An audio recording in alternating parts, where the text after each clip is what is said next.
Hey everybody, I should not be surprised. Every time I teach about rules on a weekend, I get all kinds of questions after the fact. Some are very technical questions. What exactly did you mean by that, Greg? And some are people trying to figure out this big picture idea behind rules. So let me tell you a story.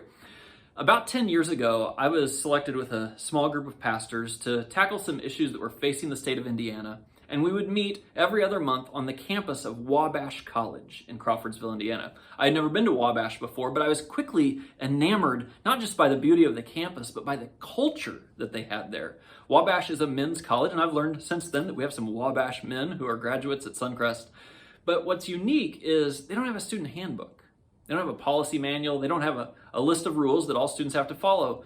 Any other college or university you go to, these days, you get handed a packet on the way in. But Wabash traditionally has had only one rule, and they hold to it still to this day. They call it the gentleman's rule. It says, the student is expected to conduct himself at all times, both on campus and off campus, as a gentleman and a responsible citizen. Now, if you treat a concept like that with respect and responsibility, it's way better than a list of rules. I mean, if I just ask myself, well, what would a gentleman do? What would a responsible citizen do? How would I carry myself?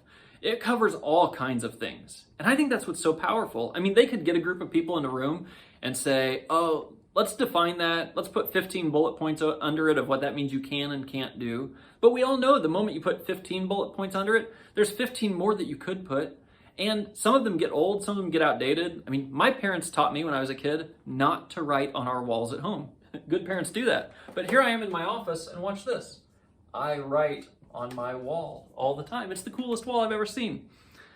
And you might say, well, Greg, that wall, it's different than your wall at home. That's a whiteboard wall. And I'd say, exactly. Sometimes when circumstances change, the technical rules don't fit anymore. That's why it's better to have a big picture concept. You know, Jesus taught this. It was Jesus who said, love the Lord your God with all your heart, soul, mind, and strength, and love your neighbor as yourself. And then he said, all the law and the prophets hang on these two commandments. Instead of looking for the loopholes or the workarounds or is this right, is that right? He said, just do this. Love God with all your heart. Love your neighbor as yourself. Live in the big picture and be responsible and respect it. Now, even Jesus taught that. Then he died and rose again. His followers started an amazing movement of grace and love all over the place. But the instinct is human to say, oh, but we need some rules. And so his early followers wanted rules to say, can we do this? Can we not do that? And it's interesting. The Apostle Paul circled back to the exact same principle. Here's what he writes. He says, the commandments, you shall not commit adultery, you shall not murder, you shall not steal, you shall not covet, and whatever other command there may be, are summed up in this one command.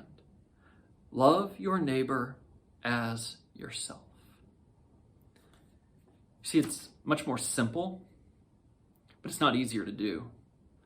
To hold myself accountable, to love my neighbors as myself all the time, it's actually very demanding, but it's better than trying to work out, do I do this or do that? And that's good when I apply things to myself, and it's also good for me as a father, as a pastor, for you as a leader in your home or your business. Maybe the thing to do for you right now is to stop making lists of rules and live in a couple big picture principles. And I would suggest the ones Jesus gave to us. Thanks, everybody.